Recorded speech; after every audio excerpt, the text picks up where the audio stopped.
Good afternoon students.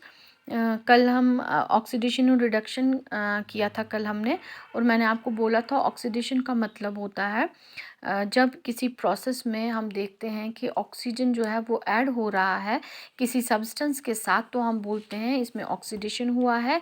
या अगर किसी सब्सटेंस में हाइड्रोजन बाहर निकल रहा है तो हम बोलते हैं इसमें ऑक्सीडेशन हुआ है। ठीक है, दो डेफिनेशंस हमने ऑक्सीडेशन की देखी थी। फिर हमने रिडक्शन में देखा था कि अगर किसी सब्सटेंस में ऑक्सीजन जो है वो रिमूव हो रहा है या फिर हाइड्रोजन जो है वो ऐड हो रहा है। यही सेम दो डेफिनेशंस अपोजिट में, ऑक्सीडेशन में ऑक्सीजन ऐड हो रहा है, हाइड्रोजन रिमूव हो रहा है, और रिडक्शन में हाइड्रोजन ऐड हो रहा है और ऑक्सीजन रिमूव हो रहा है। ठीक है, और मैंने आपको बोला था एक और डेफिनेशन भी हम इसकी दे सकते हैं जो on the basis of electrons होती है। ठीक है, वो डेफिनेशन क्या है? That is the process in which a substance loses electrons. Oxidation में जब भी ऑक्सीडेशन प्रोसेस होता है उसमें जो सब्सटेंस है जो ऑक्सीडाइज हो रहा होता है वो अपने इलेक्ट्रॉन्स जो है लूज करता है। ठीक है, क्या करता है? लूज करता है, मतलब वो किसी और एलिमेंट को या किसी और एटम को वो दे देता है अपने इलेक्ट्रॉन्स। ठीक है, तो ऐसे ही रिडक्शन में क्या होता है? The process in which substances gains electron. वो प्रोसेस जिसमें कि सब्सटेंस इलेक्ट्रॉन्स गेन करते हैं, मतलब वो किसी और से वो ले लेते हैं इलेक्ट्रॉन्स, उनके पास कम होते हैं वो ले लेते हैं। ऑक्सीडेशन में उनके पास ज़्यादा होते हैं इसलिए वो दे सकते हैं, ज़्यादा नहीं होते लेकिन अपने आप को बैलेंस करने के लिए वो दे देते हैं। ठीक है, तो जैसे मैंने यहाँ पे एग्जाम्पल लिया है, magnesium plus oxygen gives, I am sorry this is oxygen here, gives magnesium oxide. ठीक है, अब देखिए मैग्नीशियम का एटॉमिक नंबर क्या है? 12 एटॉमिक नंबर है इसका, इतना तो आपको पता ही होगा। और मैंने आपको बोला भी था कि आप नाइन्थ का थोड़ा सा अपना रिकॉल करेंगे, एटॉमिक नंबर वगैरह देखेंगे। और ऑक्सीजन का एटॉमिक नंबर क्या है? 8 है। ठीक है, तो पहले हम मैग्नीशियम का देखेंगे। अगर मैग्नीशियम का एटॉमिक नंबर 12 है, मतलब 12 इलेक्ट्रॉन्स को एकोमोडेट करना है, तो वो क्या करेगा? उसमें इलेक्ट्रॉन्स भी हैं, प्रोटॉन्स भी हैं, ये चीज़ याद रखिएगा। ठीक है, तो जो भी चार्ज वगैरह होता है वो इलेक्ट्रॉन का होता है। ठीक है, तो ये क्या करता है? ये पहला वाला शेल है, जैसे KLMN शेल्स होते हैं, आपको अगर याद होगा, KLMN शेल्स। ठीक है, तो ये अगर ये पहला K शेल है, K शेल में कितने इलेक्ट्रॉन्स एकोमोडेट होते हैं? 2 इलेक्ट्रॉन्स, तो 2 आ गए। दूसरे L शेल में 8 इलेक्ट्रॉन्स, 1 2 3 4 5 6 7 और 8 इलेक्ट्रॉन्स। ठीक है, फिर पीछे कितने बचे? 8 और 2 हो गए 10, और पीछे बचे 2। लास्ट वाले शेल में 2 इलेक्ट्रॉन्स हैं, मतलब हम बोल सकते हैं मैग्नीशियम की वैलेंसी कितनी है? इसकी वैलेंसी 2 है। कितनी है इसकी वैलेंसी? 2, क्योंकि ये इसके लास्ट वाले शेल में 2 इलेक्ट्रॉन्स बचे हुए हैं। ठीक है, 2 ही इलेक्ट्रॉन्स हैं, लेकिन देखो 2 इलेक्ट्रॉन से इसमें अनस्टेबिलिटी आती है। क्या आती है? अनस्टेबिलिटी, ये स्टेबल नहीं हो पाता है। ठीक है, क्योंकि इसको स्टेबल होने के लिए, इस शेल में स्टेबिलिटी लाने के लिए इसको और इलेक्ट्रॉन्स की ज़रूरत है, लेकिन ज़्यादा इलेक्ट्रॉन्स तो दे नहीं सकता क्योंकि उसमें बहुत सारी एनर्जी लगती है। ये एलिमेंट होता है वो अपना इलेक्ट्रॉन लूज करे, उसमें एनर्जी भी काफ़ी लगती है।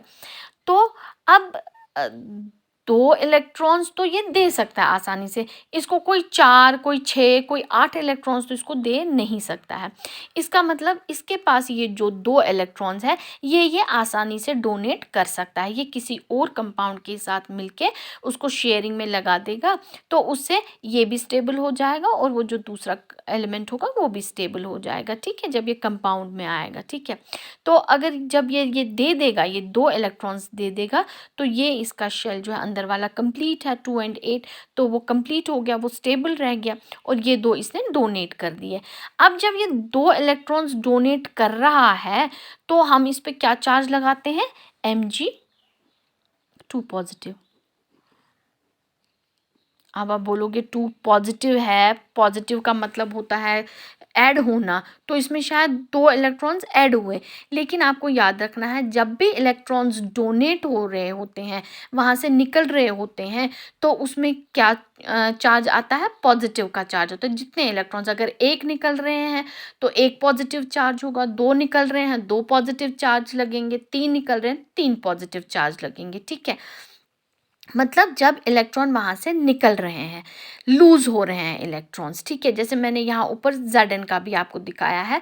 Zn को जब हम हीट करेंगे या इनिशिएट करेंगे उसकी रिएक्शन, तो Zn में से 2 इलेक्ट्रॉन जो है वो निकल जाएंगे बाहर। वो डोनेट कर रहा है, अपने इलेक्ट्रॉन्स को डोनेट कर रहा है। ठीक है, तो जब डोनेट करेगा इलेक्ट्रॉन्स, पॉजिटिव चार्ज आएगा, नॉट बिकॉज कि उसने कुछ गेन किया है, बट बिकॉज कि पहले उसके पास क्या थे? जितने इलेक्ट्रॉन्स उतने प्रोटॉन्स। अब उसमें से 2 इलेक्ट्रॉन्स कम हो गए ना, उसके पास पहले 12 थे, तो 2 इलेक्ट्रॉन्स कम हो गए, उसने वो डोनेट कर दिए। अब ज़्यादा क्या हो गए? प्रोटॉन्स, क्योंकि प्रोटॉन्स भी 12 है, तो इलेक्ट्रॉन्स कम हो गए, 2 प्रोटॉन्स ज़्यादा हो गए। That is why we keep here 2 positive charge. 2 electrons कम हो गए, उसका मतलब 2 प्रोटॉन्स ज़्यादा हो गए यहाँ पे। सो इसलिए हम यहाँ पे क्या लगाते हैं? 2 पॉजिटिव का चार्ज लगाते हैं। This is because of that. तो यहाँ पे अब हमने क्या देखा? इसने 2 इलेक्ट्रॉन लूज़ किए। तो जब ये इलेक्ट्रॉन लूज़ करेगा, जब कोई एलिमेंट इलेक्ट्रॉन लूज़ करेगा, इसका मतलब उसमें वो कौन से प्रोसेस में इन्वॉल्व है? वो ऑक्सीडेशन के प्रोसेस में इन्वॉल्व है, उसमें ऑक्सीडेशन हो रहा है। ठीक है, अब ऐसे ही हम बात करेंगे रिडक्शन की। अब जैसे हमारे पास ये ऑक्सीजन है, ठीक है, ऑक्सीजन है, ऑक्सीजन का एटॉमिक नंबर 8 है, हमारे पास 2 शेल्स हमने इसमें लिए हैं, 2 और 6, है ना, मतलब इसकी वैलेंसी कितनी है? 6। अब इस आउटर मोस्ट शेल को, इसको स्टेबल करने के लिए, इसको कितने इलेक्ट्रॉन्स चाहिए? इसको स्टेबल करने के लिए 2 चाहिए ना, क्योंकि 8 होने चाहिए, तो 2 चाहिए इसको, 6 + 2। अब ये 2 कहाँ से ला रहा है? अब किसी एलिमेंट के साथ जब ये अपना कंपाउंड बनाएगा तो वहीं से लेगा ना, उसी में, वहीं पे तो जब रिएक्शन होता है तो वहाँ पे इलेक्ट्रॉन्स का इंपोर्ट एक्सपोर्ट आप बोल सकते हैं, हो सकते हैं शेयरिंग में बैठ जाते हैं, वो एक दूसरे के साथ दोनों स्टेबल हो जाते हैं। ठीक है, सो ये क्या करेगा? ये 2 इलेक्ट्रॉन्स, अब जब मैग्नीशियम और ऑक्सीजन की रिएक्शन हो रही है, जो मैंने यहाँ पे दिखाया है आपको, तो ये तो 2 इलेक्ट्रॉन्स लूज़ कर गया, लेकिन इसके पास 2 इलेक्ट्रॉन्स की कमी है, और ये क्या करेगा? ये 2 वो इलेक्ट्रॉन्स ले लेगा। जब इसने 2 इलेक्ट्रॉन्स लिए, तो हम इस पे क्या चार्ज लगाते हैं? O-2, क्योंकि इसके पास 2 कम थे, वो 2 इसने अपने पास ले लिए, तो चार्ज क्या लगा? -2। -2 हमको लगता है कि इसने शायद 2 दे दिए हैं, क्योंकि माइनस कर रहे हैं हम, बट माइनस इसलिए लग रहा है, सेम वही थ्योरी है कि जैसे यहाँ पे प्रोटॉन्स का नंबर बढ़ रहा है, तो इलेक्ट्रॉन्स का नंबर कम हो रहा है, क्योंकि 2 इलेक्ट्रॉन्स डोनेट हो रहे हैं।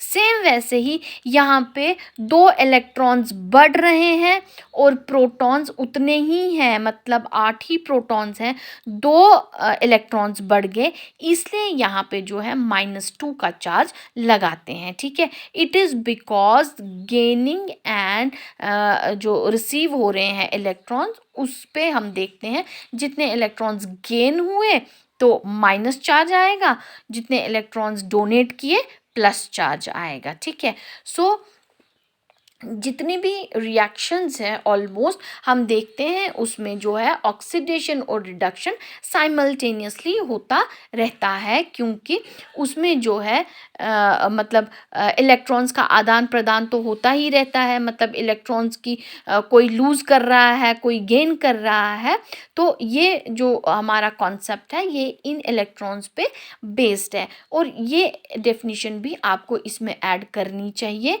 कि इलेक्ट्रॉन्स जब लूज़ होंगे तो ऑक्सीडेशन हो रहा होता है, और इलेक्ट्रॉन्स जब गेन होंगे तो रिडक्शन हो रहा होता है। ठीक है, आई थिंक ये आपको समझ आ गया होगा। ये आपको इतना डिटेल में नहीं पूछा जाएगा, लेकिन थोड़ा सा मैंने आपको यहाँ पे ये डिटेल में समझाया ताकि आपको ये इसका कॉन्सेप्ट समझ में आए कि कैसे ये इलेक्ट्रॉन जो है गेन हो रहे हैं, कैसे जो है ये डोनेट कर रहा है, और चार्ज का क्या पॉजिटिव और नेगेटिव चार्ज का क्या मतलब है। ठीक है, सो हम बोल सकते हैं लगभग हर एक रिएक्शन जो होती है वो रिडक्शन रिएक्शन होती है। अब कुछ रिएक्शन जिसमें सामने हमको ऑक्सीजन ऐड होता दिख रहा है या हाइड्रोजन निकलता हुआ दिख रहा है, अलग होता हुआ दिख रहा है, तो हम बोल सकते हैं ये ऑक्सीडेशन और रिडक्शन रिएक्शन है। लेकिन जब अगर हमको ऐसा कुछ नहीं हो रहा हो, ना ऑक्सीजन है वहाँ पे, ना हाइड्रोजन है वहाँ पे, लेकिन फिर भी उसमें ऑक्सीडेशन और रिडक्शन हो रहा है क्योंकि वहाँ पे